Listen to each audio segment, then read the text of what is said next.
Hi guys, welcome to Mark's Home Kitchen, where I do family friendly recipes that everyone can enjoy. So today's video is for seared cod with a herb tomato sauce. So back, relax, enjoy, and thanks for watching.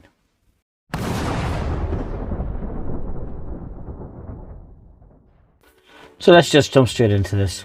We'll take a large frying pan, we'll pop it onto a medium heat, and we'll spray it with some low calorie cooking oil, and then to that we're going to add our fish fillets. Season them liberally with some salt and pepper and let them cook for 4 to 5 minutes on one side. Now we'll flip them over and we'll let them cook for another 4 to 5 minutes on the other side, just until they're fully cooked through. Now folks, if you find any value in my videos, please don't forget to like, subscribe and share. It does help the channel, it means I can make further videos for you. So now that our fish is cooked, we're just going to take it, pop it onto a plate and keep it warm while we make the sauce.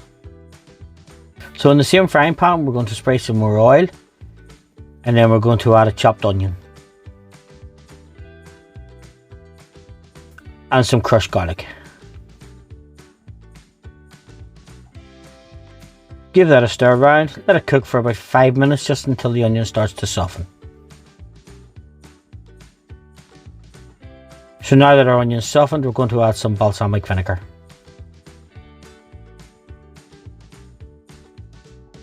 We'll cook that for about a minute, just until the balsamic vinegar reduces and the onions are flavoured with it.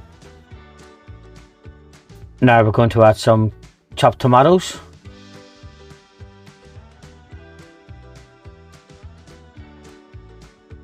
some red wine,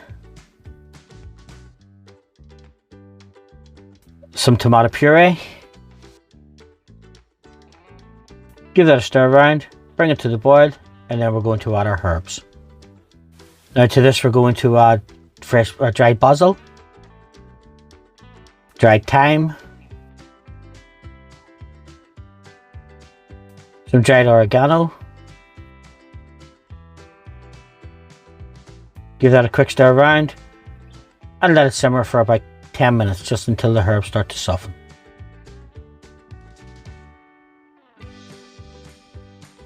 Now we're going to add our black olives, which have been just chopped in half, and some capers. We'll cook the sauce for a further minute, just until the capers and the black olives warm up. Now that our sauce is cooked and our fish is still warmed, it's time to serve our seared cod with herb tomato sauce. So I've just served mine on a bed of baby spinach. Take your fish, pop it on top, and then we'll just cover it with the sauce. Now folks, if you've enjoyed this video, please don't forget to like, subscribe and share. Thanks for watching, and I hope to see you in my further videos.